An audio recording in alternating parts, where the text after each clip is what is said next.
Greetings, citizens of Gotham. My name is Graham Oden. You are watching the Ba-Bam Political Vigilante. I know we're not doing as many vigilantes anymore, folks, because I'm in El Salvador doing the Orange Pill podcast, and that has taken up a lot of my time, and I love doing it. But I love talking to the great citizens of Gotham. We've got Alex Daslibi in the chat. I know we're doing a different time. We usually do it at night. It's what time is it now? It is 2:34 on the West Coast, 5:34 on the East Coast, and 4:34 here in beautiful El Salvador. I urge you to watch more clips that are dropping on my channel and also on the Rockfin, because it is exciting. We just talked to the Minister of Education this week. The Minister of Education in El Salvador. We had him in the Orange Pill studio. Very cool. And also Reina Chicas from My Premier Bitcoin, which is a non-for-profit that is helping educate El Salvadorians, mainly in schools, but also adults and everybody else. It's really cool. Graham, how long are we away from asking AI to make a 90-minute movie about fill in the blank? I know. We're going to get into that, guys. I know. It is for real. It is for real. Let me just check this real quick. Let me get everything queued up. Like, share, subscribe, everybody. Let me get everything queued up and ready to rock and roll.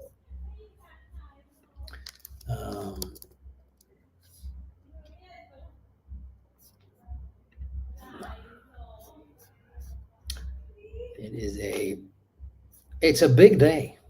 Natural de está hecha con 8 tomates 100% naturales, sin preservantes ni espesantes. YouTube is everything. I'm getting ads. This is where I'm supposed to be.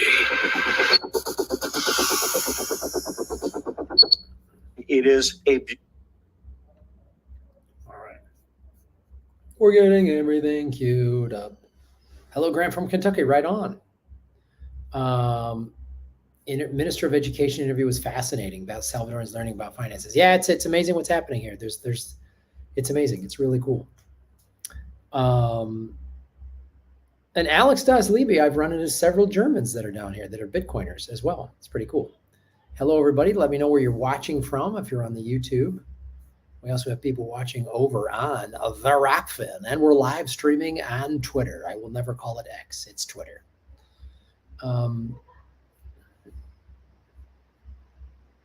So we have to use the green screen because I don't have the background, but it's exciting.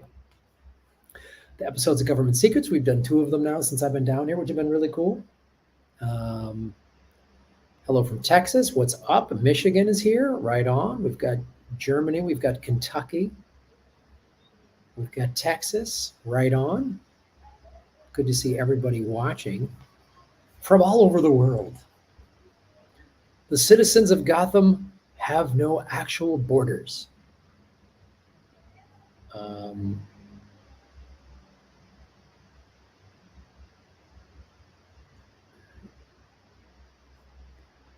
Let me get this queued up, our first segment.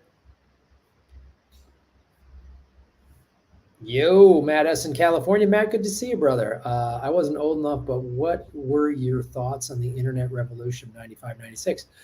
It was pretty amazing. I mean, I was, in my 20s, and, I'm of the generation where I saw the change. I mean, I grew up with, you had a home phone, and that was the phone, and people in your whole family had that one phone number. And then, if your dad had an office number or something like that, that's how I grew up. 6 people shared one phone number. And then I saw pagers come into play, and then the internet and all that other stuff. So it's pretty. I saw things revolutionize. It was amazing. It was amazing. So, all right, let's get into our first segment. Let's get into our first segment. I think we should just do it. I'm drinking a Kingly Club Soda. It's a brand that I've only seen down here in El Salvador. They don't have a LaCroix down here. I grew up with a party line. See, Byron Bay. Oh, Annabelle's in the chat. What's up, Annabelle? Yeah, because of so El Salvador is on Central Time Zone, which is the same time zone as like Chicago. We're an hour earlier than the East Coast, but El Salvador, like Hawaii, does not change clocks. So next month in March, whenever the daylight savings thing happens, El Salvador will then revert to Mountain Time Zone. So it'll actually be an hour closer to California time. Right? How crazy is that? How crazy is that? Anybody over on the Rockfin? What's up? Hemp Cars over on the Rockfin. You guys, of course, you can support the show by hitting the super chat button. That's a great way to support our show. Or if you're watching on Rockfin, you can do the tip button and you support our show, and I will absolutely answer your question. It's Saturday morning. What up, Annabelle? Well, a happy, merry weekend to you. There's Aussies down here as well. There's a lot of Aussies, actually. Hanging out with like the Bitcoin community, there's like El Salvadorians, there's someone from Estonia, there's Germans, there's Brits, there's Kiwis, there's Aussies, there's Americans, there's Canadians. It's everybody. It's the whole world. All right, let's do our first segment, guys.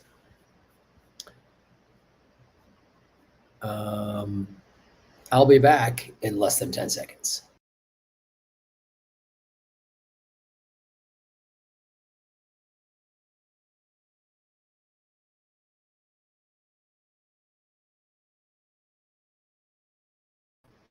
Hello, citizens of Gotham. My name is Graham Elwood, and you are watching the Political Boom Vigilante. Thank you for supporting our show.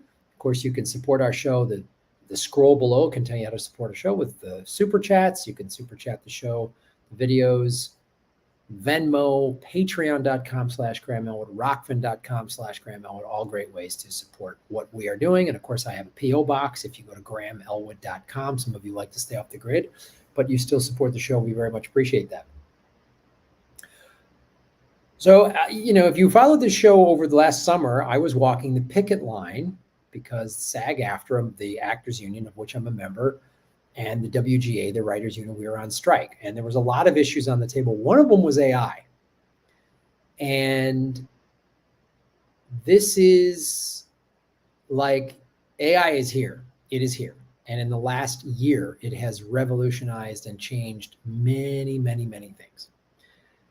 And the latest now is, I've seen people pump out scripts with it. Now, as a writer, if an AI is writing a better script than you, then you're probably not that good of a writer. As an actor, though, it can grab your image. Now, there are some things in place that were in the writers and actors agreements that were made with the producers about AI protections. But what is now happening? This just came out of AI generated what looks like video footage. It doesn't look like that kind of computer graphic. It looks like somebody filmed it with a drone or whatever. Anyway, but this is just on NBC. This just came out. This is changing. This is going to change the entertainment industry. I don't know how exactly, but change is here. It's coming. This is undeniable. So let's watch this. It is a beautiful drone shot. The kind of video that you might see in a travel video, right? Except it's not real. There is no drone. There is no camera. You can't travel because the video was generated by AI. It's from a new tool just announced a few hours ago by OpenAI called Sora. All it takes is typing in a short text, a prompt, and in minutes it spits out a 60-second video clip of pretty much anything you can imagine. Brian Chung is here to break this all down for us. This is cool, Brian. It could mean millions of people, though, could be out of work, right? Because who did all this video and what kind of an impact might it have on the jobs market? Yeah, I mean, it's really mind-blowing. Some other video that we saw was of a woolly mammoth in a tundra. We also saw a little monster lighting up a candle, and none of it was done by any animators. All you have to do is enter in a text prompt, you hit generate, and it creates what you see in front of you. Again, nothing was shot in this case. It's all AI generated. And obviously, this is of concern in Hollywood, where you have animators, illustrators, visual effects workers who are wondering, how is this going to affect my job? And we have estimates from trade organizations and unions that have tried to project the impact of AI. 21% of U.S. film, TV, and animation jobs predicted to be partially or wholly replaced by generative AI by just 2026, Tom. Okay, let's talk about that real quick. 21.4%. That's a staggering number. If you have millions of people in the entertainment industry, if you have, that's a lot of people losing their jobs. Now, I don't know how they came up with this number, but I can surmise it's probably from, that shot they just showed you over that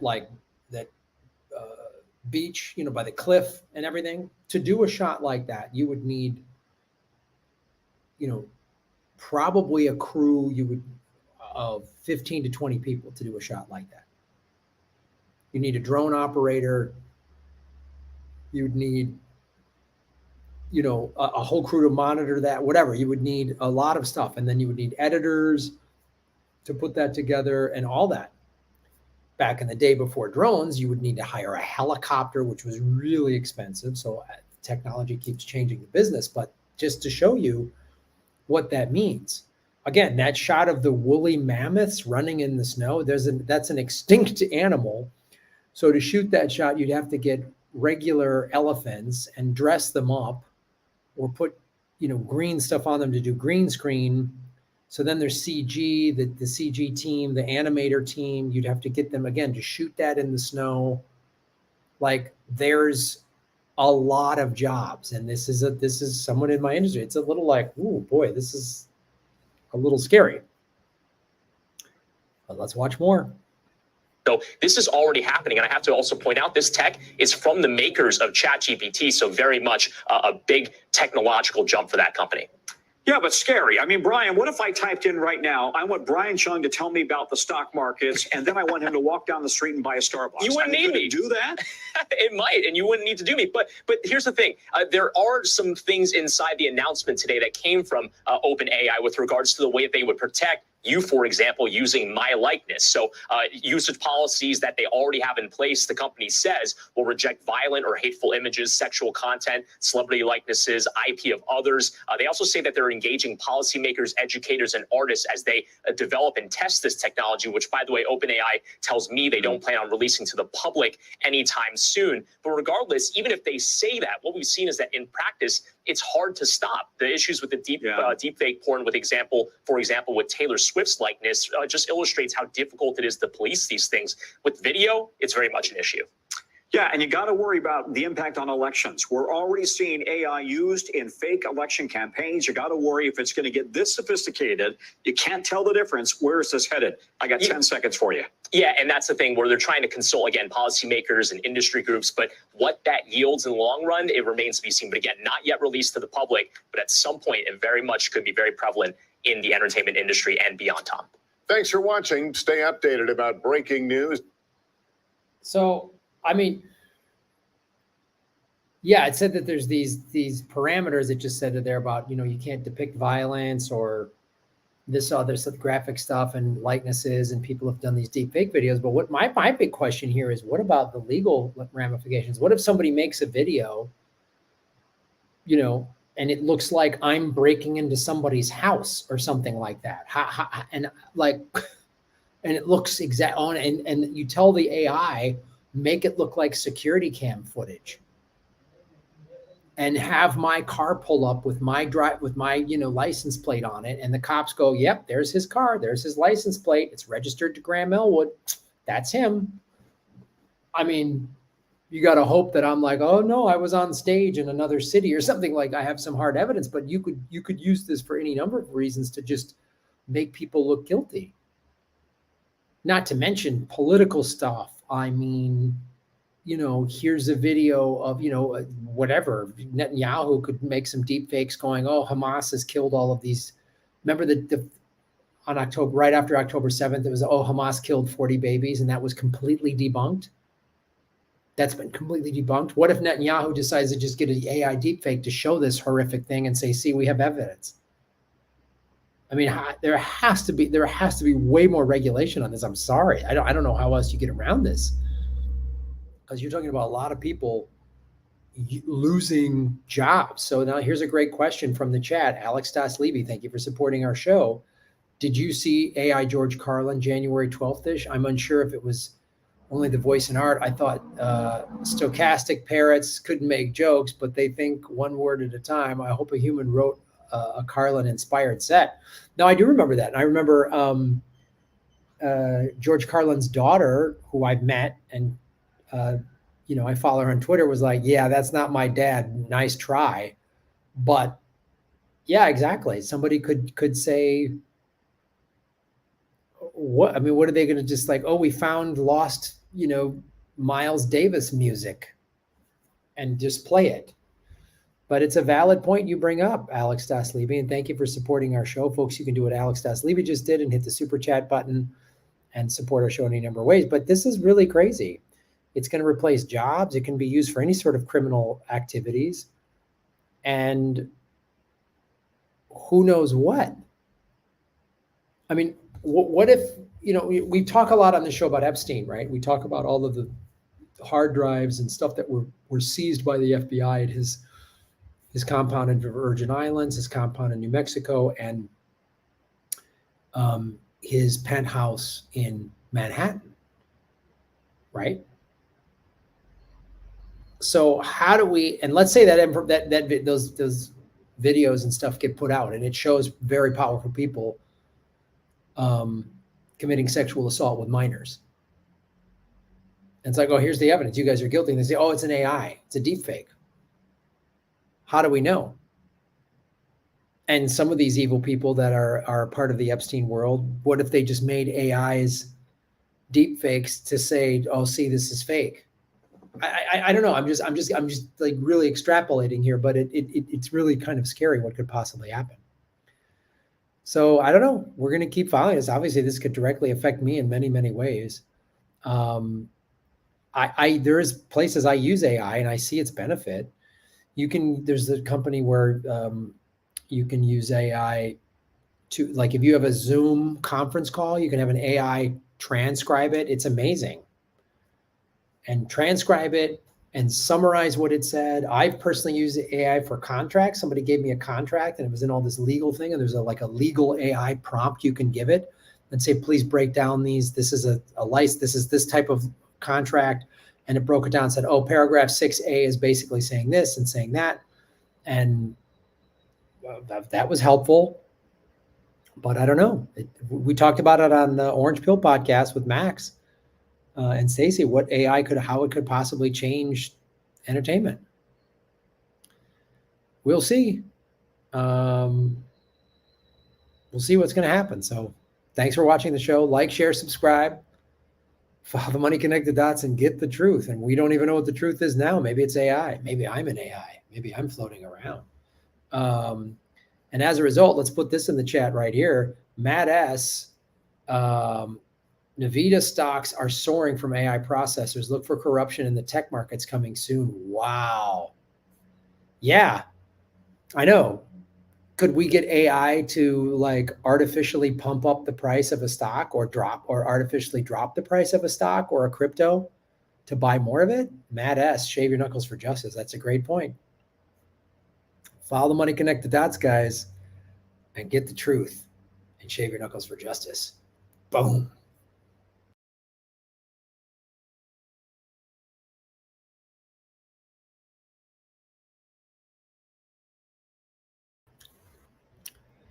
Thank you, Matt and Alex Das-Levy, for the super chats. I'd make Satoshi reveal themselves and turn into Ultraman and make a TikTok dance video.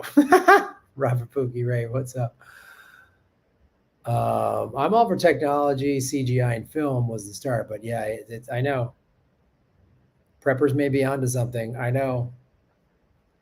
It's crazy. It's just like you watch that footage, and you're like, that's stunning footage, but all computer generated. I mean, it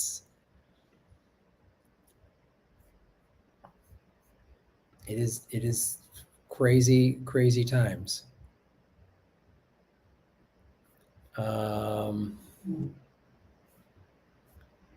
Let's get our next segment.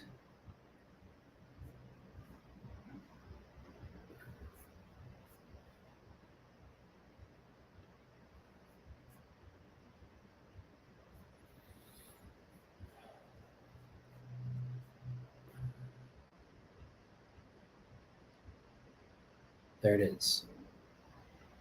Boom. Hey, y'all. Have y'all invested in some Trump gold shoes?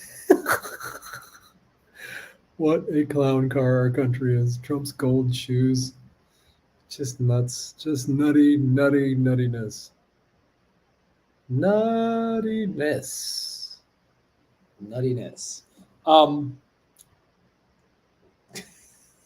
Maybe I'll start hoping for solar flares.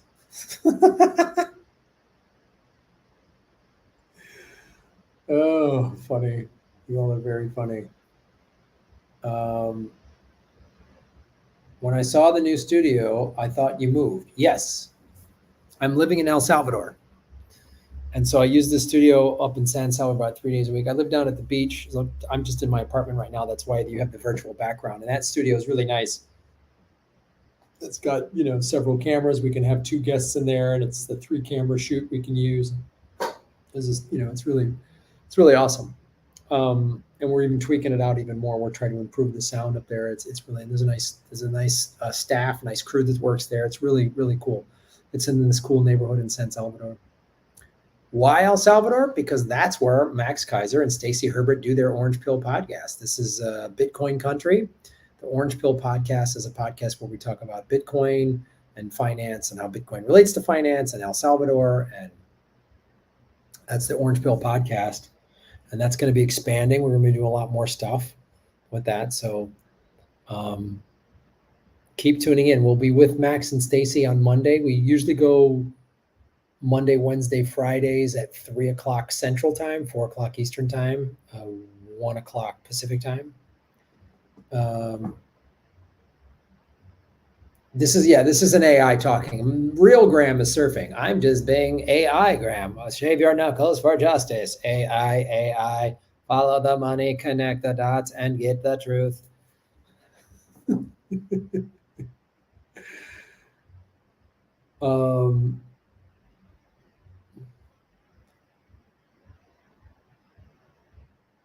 So yeah, that's why I'm in El Salvador. So this is where Max and Stacey are. So Max asked me to come down and like, why don't you guest host?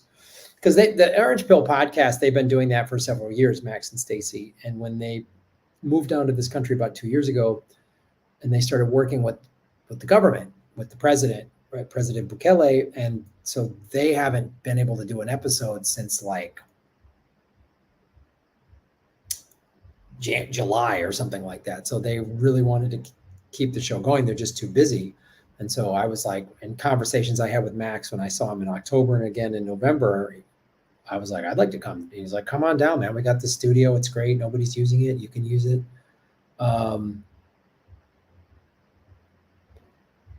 Remember, Press Your Luck guy who studied the board and won a lot of money? Yes. All right, let's do our next segment.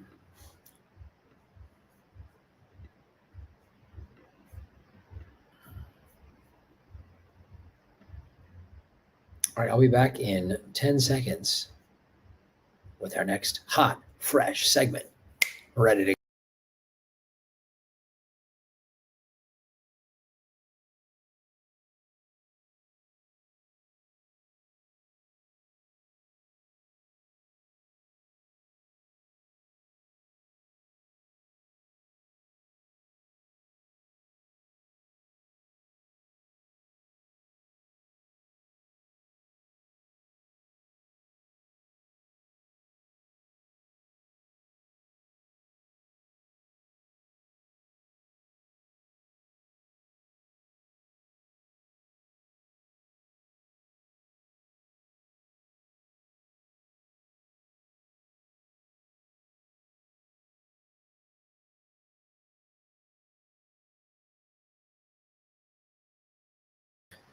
Hello, citizens of Gotham. My name is Graham Elwood, and you are watching the Boom Political Vigilante.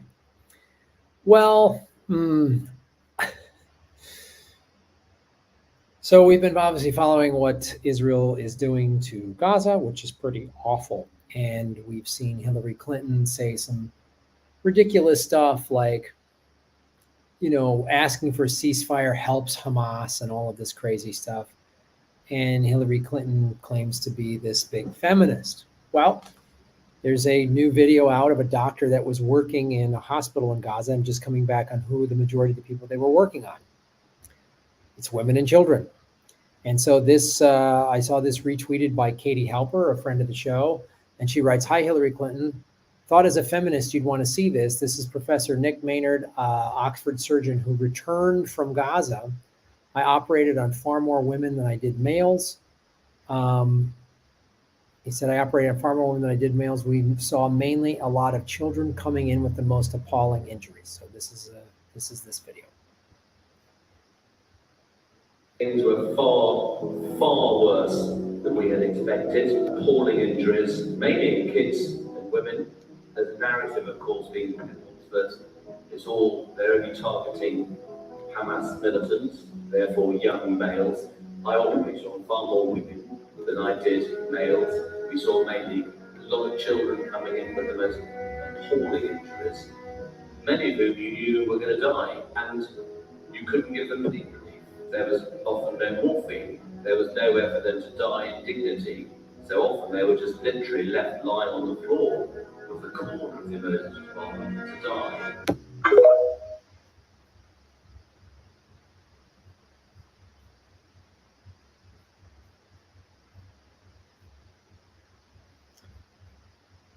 So there that is. That's a doctor reporting who was there.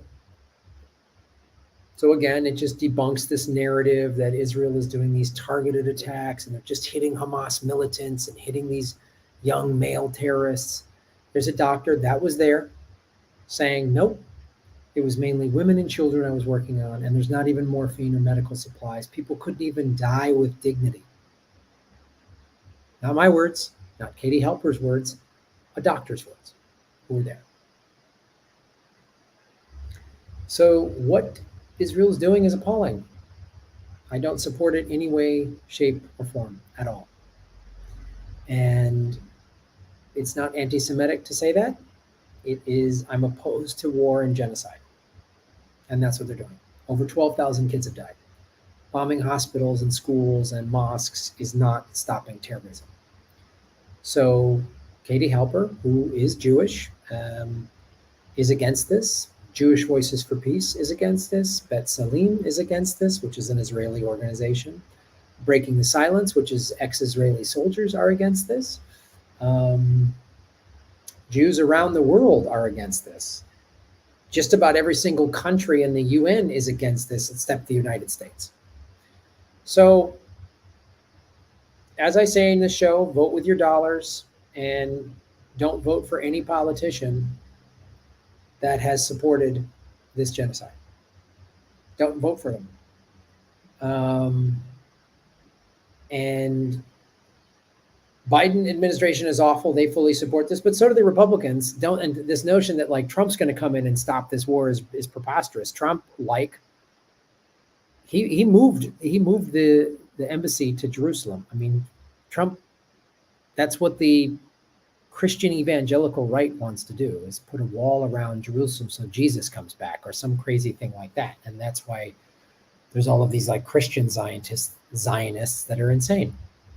So being critical of a country bombing poor people and committing a genocide is not anti-Semitic.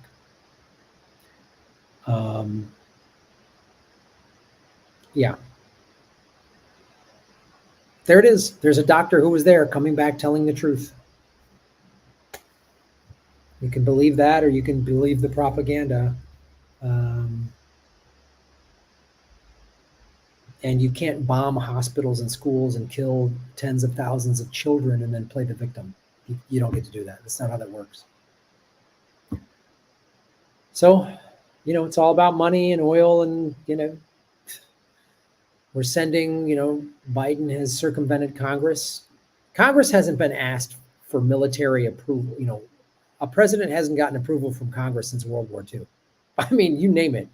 Korea, Vietnam, whatever, Grenada, the first Gulf War, the second Gulf War.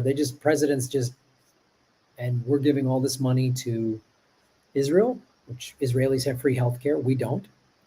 Number one cause of bankruptcy in this country is medical debt. And we're allowing genocides to happen with our tax dollars in Ukraine. And so we have to not vote for these. We have to vote these awful politicians and both of these awful parties out. Because if Biden, who's probably going to lose, he's going to lose hard, gets replaced by Trump or a bunch of Republicans, it'll be awful. It'll be just as awful, if not more awful, or just a different type of awful. It'll just be Republican awful versus Democratic awful. So, and,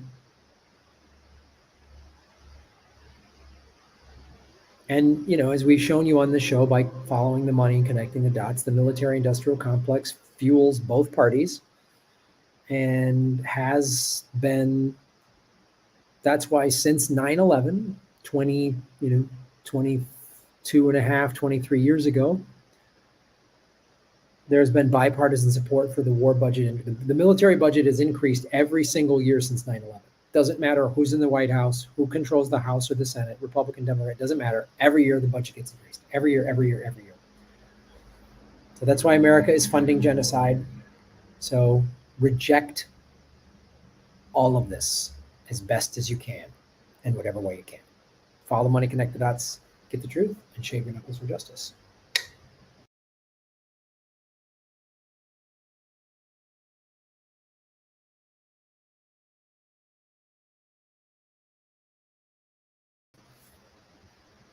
Join the non-committed vote in Michigan, but I'll be voting third party to fall right on.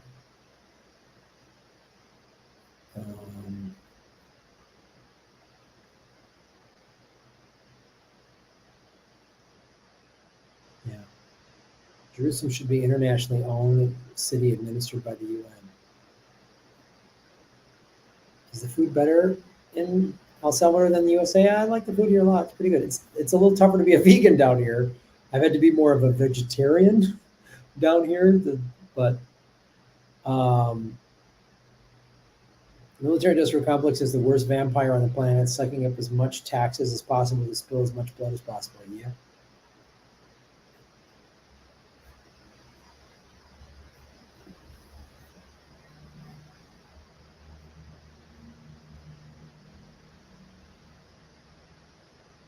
How much for a decent apartment? Well, that depends.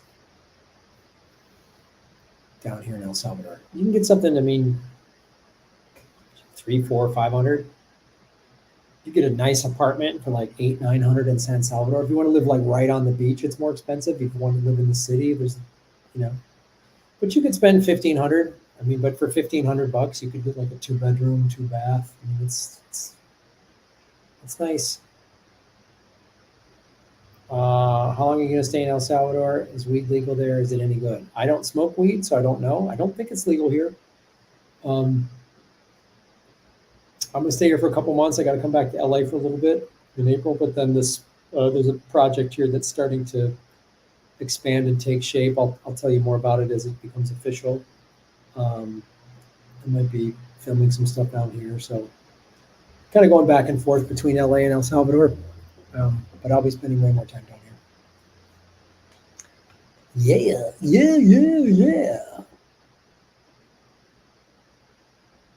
Boop, boop, beep, boop, boop, boop, boop, boop, boop, boop, boop, boop, boop, boop. Like, share, and subscribe, everybody.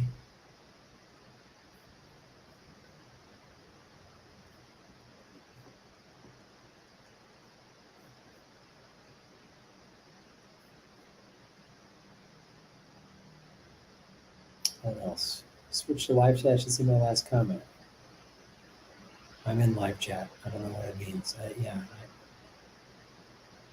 Our neocons and chief support it. Yes, they do.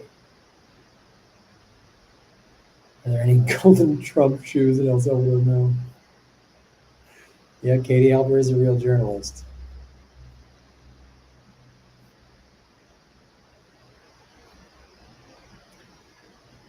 the women and people in general in El Salvador are very nice. Everyone's really nice here. Everyone's really cool. Is comedy allowed in El Salvador? Yes. In Mexico, do they have a Bitcoin convention? There's a lot more Bitcoin happening in Mexico for sure. Bitcoin is spreading all throughout the world, but mainly a lot in El Salvador and Latin America, obviously El Salvador. But Bitcoin, yeah, I think there is a conference, some type of conference in Mexico. I would imagine that there is. Maybe Bitcoin. There's a whole Bitcoin circular economy starting in Yucatan. Yeah. There's Bitcoin bubbles in Guatemala, Costa Rica, Brazil. Yeah, there's a lot.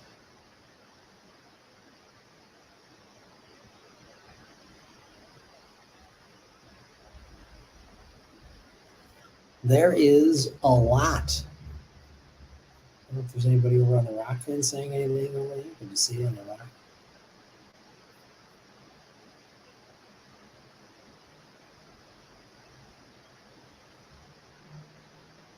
Has the El Salvadorian government offered me any bribes or demanded any? No.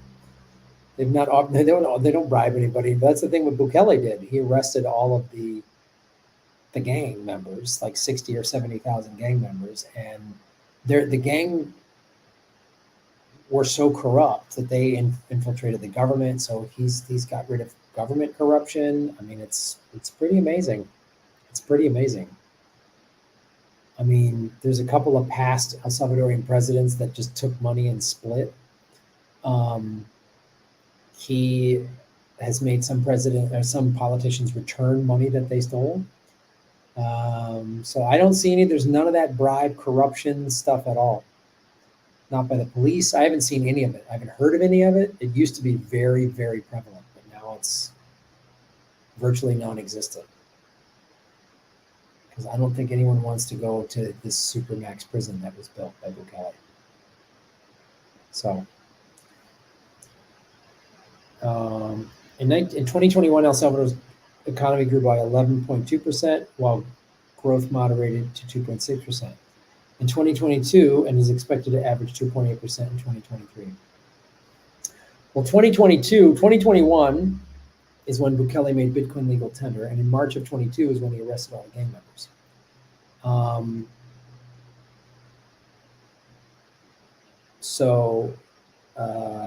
It'll be curious to see what the 22 to 23 numbers are, and then this year. Now that Bukele just won re-election 2 weeks ago,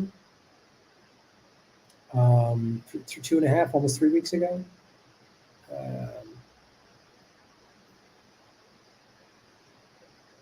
It sounds almost anti-American. No bribing, no gangs, good food, good government, etc. I know it is very anti-American.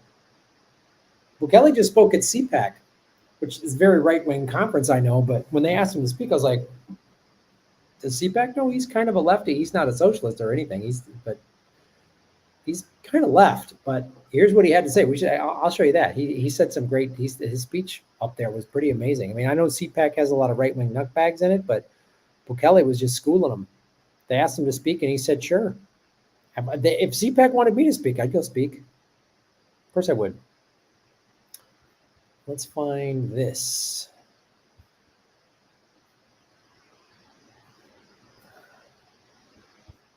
Hold on. Here.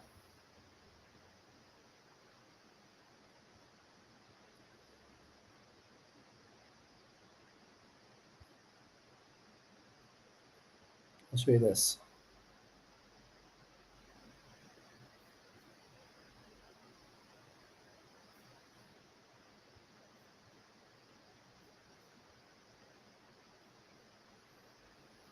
We'll do a quick segment. Boom.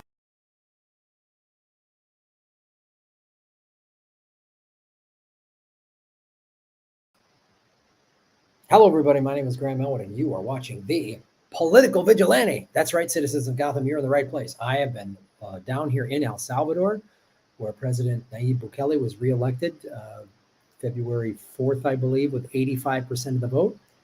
And the New Ideas Party, that's his party, has 56 of 60 assembly seats. And he was asked recently to speak at CPAC, which I know is a very right-wing conference, and there's much to be critical of the CPAC conference, but he's a world leader, and they asked him to lead. I mean, if the CPAC wanted me to speak, I'd go speak. So I haven't watched the whole speech, but there's some cool stuff in it. And one of the things he said here, he basically explains MMT to America. And one of the things we learned, I have an MMT playlist on how basically in a country that can just print money like America can, because it's in a monetary sovereign, that means taxation is theft. He says this at CPAC. I just want to watch he's calling everybody out. This is why he's such a threat to the central banks in America. Someone could ask, well, so if the government can print unlimited amounts of money out of thin air, why did they collect taxes?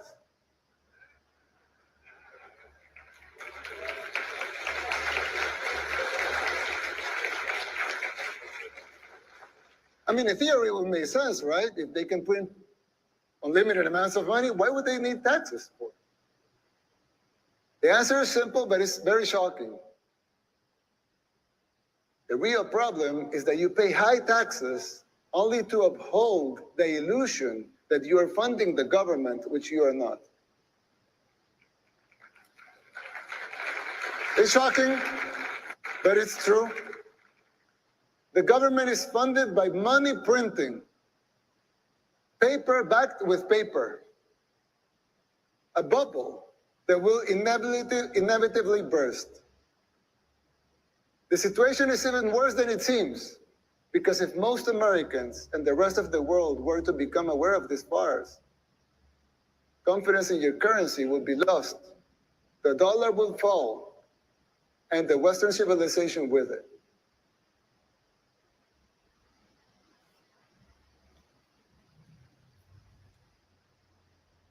Did you just hear that? This is not an endorsement of CPAC. This is an endorsement of Bitcoin. I endorse Bitcoin. Bukele endorses Bitcoin because the country of El Salvador now made it legal tender. Because Bukele realized that this money printing is a farce. We learned this. Go back and watch my MMT videos. And the MMT people that I've had on the show weren't saying just because the government can print all this money, it should, but it was saying how taxation is a lie. It's a fabrication. If the government can just print as much money as it needs, why do we need to pay taxes? Because the fiat money system is a slave system. It keeps us all indentured to the central banks and the central governments. Bitcoin, not the altcoins, but Bitcoin is decentralized. So when people call Bukele a dictator, why would a dictator give his citizens their own banks, which in essence is what Bitcoin is? And I did an interview on the Orange Pill podcast. You can watch it on this show with the Minister of Education, where he explained that a lot of the people in the rural areas of El Salvador have never had a bank account, because the only way to get a bank account, they'd have to take a bus 2 or 3 or 4 hours into San Salvador, the capital, and set up a bank account. And how would they couldn't even get access to it? It doesn't make sense. A large portion of the El Salvadorian people live in a completely cash economy. Well, now they're learning how to use Bitcoin and store their Bitcoin on their phone, which is something we've explained in crypto and in Bitcoin specifically, is that 2.5 billion people throughout the world do not have access to traditional banking, but they have access to a smartphone.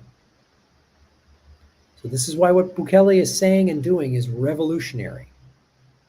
And this is why this is a threat to the United States and the central banks. Now, people on the left might go, oh, Graham, Bukele's some right-wing nutbag because he's speaking at CPAC.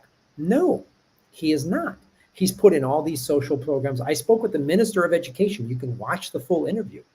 They are funding education here. They're putting broadband Wi-Fi in all of the schools. They're giving the kids tablets. The reason he's at CPAC is because the left doesn't understand money, And the left heard, oh, he locked up all these criminals for no good reason, so he must be a right-wing dictator, because the left can fall prey to these type of buzzwords, just like the right could fall prey to their buzzwords. So I'm not endorsing CPAC.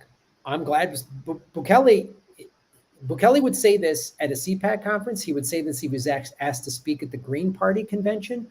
And hey, Dr. Jill Stein, ask him to speak at the Green Party convention. Because he's bringing in green Bitcoin mining project in here, the Volcano Energy Project. He's giving tax breaks to companies that are bringing businesses into El Salvador that are doing green energy, sustainable energy, and technology. Those are the two main things.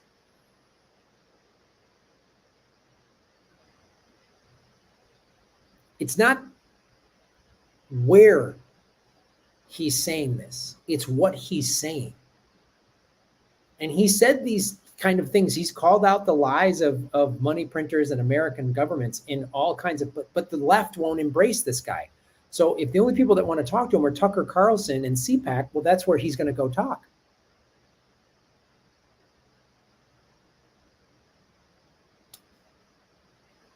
Why won't MSNBC interview him then? It's like, again, the Tucker Carlson interview of Putin. There's a lot about Tucker Carlson I disagree with. But if he's just a journalist and wants to interview Putin, why is everyone like, oh my God, blah, blah, blah, he's a Putin puppet? Well, why don't you just go interview him? Why don't you go interview Putin yourself? Because Western journalists have interviewed Putin a bunch of times. Now they're like not allowed to. So if you thought Tucker Carlson was like asking softball questions of Putin rather than be critical of Tucker Carlson, if you're some big journalist with CNN or MSNBC or whatever, or you're even Jon Stewart, then go interview Putin, because I bet you Putin would give you an interview. Why don't you interview Bukele?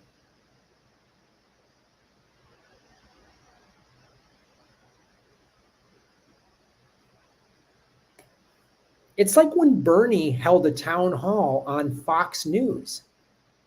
Liz Warren was like, I'm not going to talk on Fox News, which was dumb. Bernie was like, yeah, I'll go talk on Fox News. He did several. He did a town hall after the 2017 election.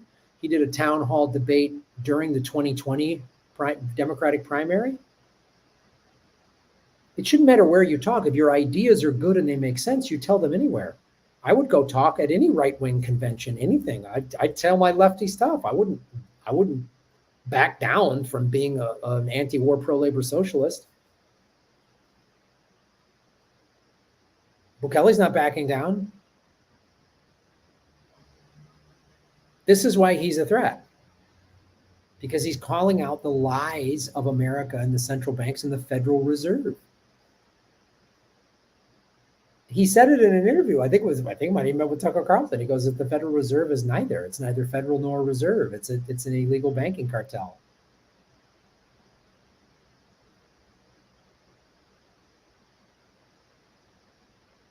You know? And as somebody just said in the chat with regards to Putin, maybe Putin didn't want editing and out of context, which is absolutely true. He'll grant you an interview provided it's a full hour and you can't edit it, because that's what the Western media does. They take little snippets and misrepresent people. And I'm not here going, oh, it's all fake news. That's Trump's little cry. Trump's a crybaby. Trump's a little crybaby. So he calls all the news fake news anytime he's criticized. The news isn't fake. It just slants things a certain way. If they want to push a narrative, they'll push a narrative, regardless of the truth. So what this guy just said, this is one of the reasons I'm living in El Salvador. This is one of the reasons I'm doing the Orange Pill podcast. Because he's just speaking mad truth, man. And I've been talking about money printing on this show. Go to my MMT playlist. And everyone called me crazy. Oh, Grahamston, these MMT guys are nuts or whatever. Okay. All right. The president of El Salvador is saying the same thing. So the guy who's turned his country from the most dangerous country in the world, the murder capital of the world, to now the safest country in the Northern Hemisphere. In Latin America. El Salvador, I'm in a country that I'm now safer than I was in America. So why won't American politicians say what he's saying? because it's the truth.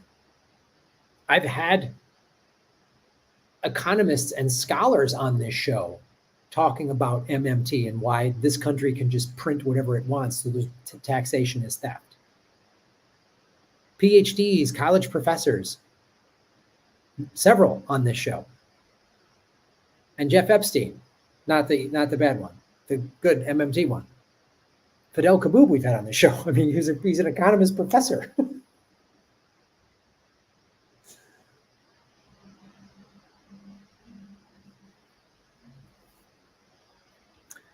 Follow the money, connect the dots, get the truth. And shave your knuckles for justice. Boom. Hey, Holly Horns here. Holly, good to see you in the chat. I know we've been doing these afternoon shows, which you probably haven't been able to make. So good to see Holly in the chat, everybody. I think I got time for one more quick segment. Let's do it.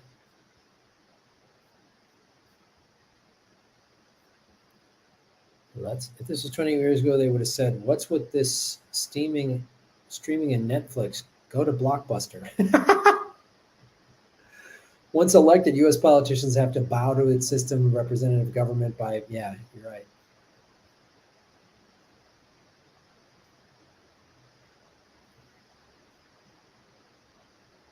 Freedom includes freedom to dissent, or it's just another lie of freedom to help enslave us all that we are, right?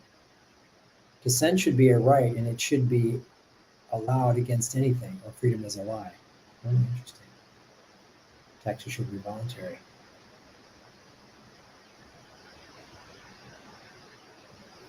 You know, I personally would gladly pay taxes.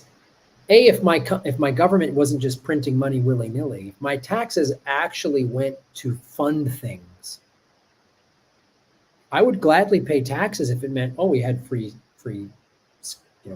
college, we had free healthcare, we had great infrastructure, we had low crime rate, we had no homelessness, we took care of citizens' rights and Americans, we had a great education system, and we were producing the smartest people in the world, and we were at the cutting edge of technology and green energy, and we had just clean environment. We were the cleanest, most green energy country on the planet. We were spreading our technology. We were exporting it throughout the world and making the whole world clean. I would gladly pay taxes for that. I'm not going to pay taxes for war and Wall Street bailouts and madness. All right, here we go.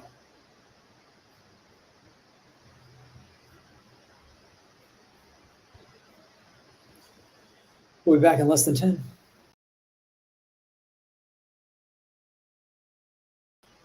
Hello, everybody. My name is Graham Oden, and you are watching the Boom Political Vigilante. Well, I say vote with your dollars, and I say there's a lot of ways to do resistance, a lot of ways to be an activist. And when you got to fight big companies and big like the big oil, you have to fight them the way they fight, right? They do lawsuits and lobbyists and stuff like that. So look what the state of California is doing. California takes on big oil in a supersized lawsuit. Multiple cases regarding climate deception litigation led by the California Attorney General, well, that's significant, have merged into a super suit that will proceed in the San Francisco Superior Court. First, I should say why this is significant is there's a lot of oil. The oil industry is prevalent in California. Everyone thinks California is all green and hippie. It is, but the oil companies have a lot of money. They have a lot of say. There's oil refineries in Los Angeles. I mean, there's oil derricks all throughout the state. It's a big part of California's economy. So for the California Attorney General to do this is pretty significant. Several California municipalities are merging their climate deception litigation with the state's climate case to jointly pursue a supersized lawsuit against the fossil fuel industry, according to recent court filings. The development comes as Chicago joins the growing list of U.S. municipalities suing the fossil fuel industry. This is going to be what it takes, man. On February 5th, Contra Costa County Superior Court Judge Charles Estreet approved California Attorney General Rob Bonta's petition to link the state's climate accountability case with the lawsuits brought by the counties of Marin, San Mateo, and Santa Cruz, and the cities of Imperial Beach, Richmond, and Santa Cruz. Well, part of that is because if you see in the photo here, is they're holding, why California is doing this is the fires. And the fossil fuel industry has flat out lied. We've talked about it on this show. We've talked about it on Government Secrets. Going back to 1977, Exxon did an internal study showing that fossil fuels were causing, climate change. Back then it was called global warming. And they buried the study and started spending money on climate denial. So,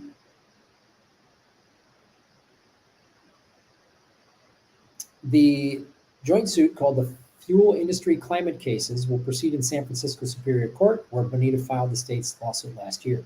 In late November, the U.S. Ninth Court of Appeals unanimously rejected an attempt by several oil companies to move Oakland and San Francisco climate lawsuits against them from state to federal court.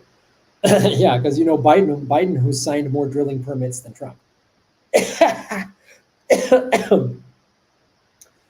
Once the formal action of returning the cases to state court, called the remand, takes effect, they are expected to merge their cases into a super suit as well. The oil companies did not object to the bundling of the lawsuits. However, in a January 22nd filing, Chevron's attorney, Theodore Boustris, well, that guy's got no soul. He's a sellout, of the law firm Sellout, Soulless, and Sellout, argued that the case be moved to Contra Costa County, claiming that it would be more neutral venue than San Francisco. Translation, they got more oil money in that county probably, so they're going to be able to stack the jury. But that was denied.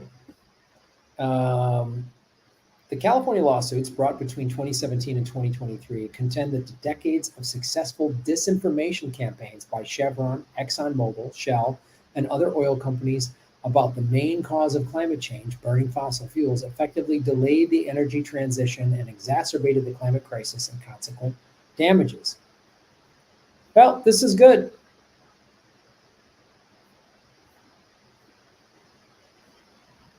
We monitored the other cases by local entities in California and other states, and we are grateful and thankful for what they have done. The decision, Bonner said in September, allows us to get where we want to go, to the merits, to hold the fossil fuel companies accountable for their deceit. I fully support this.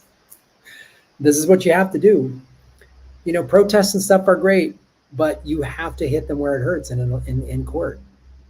And this is why this is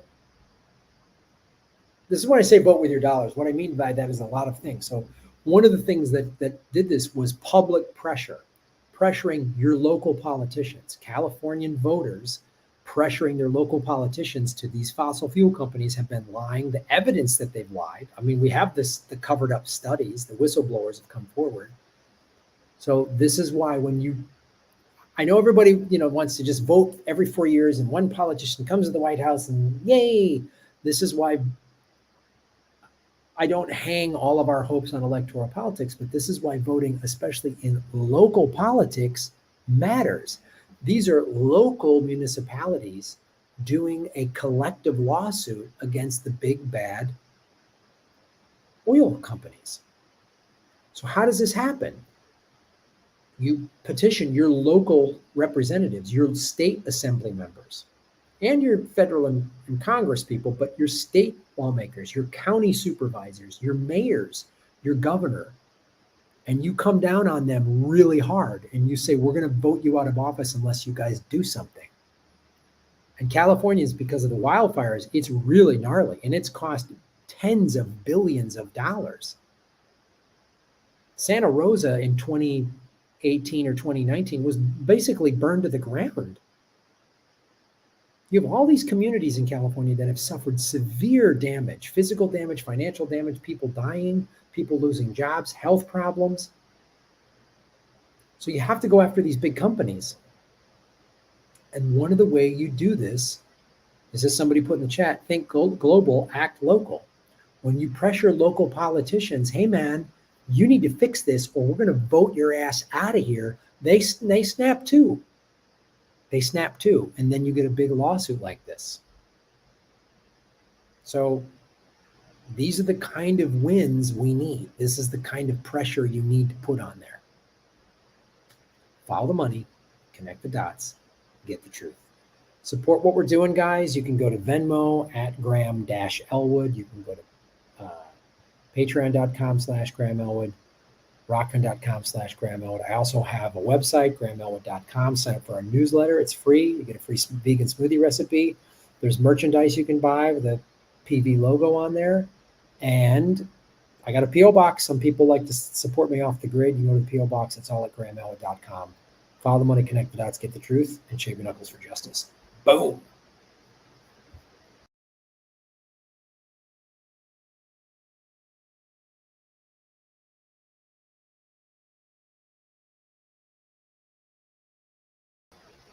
All right, everybody. Thank you so much. That's the show.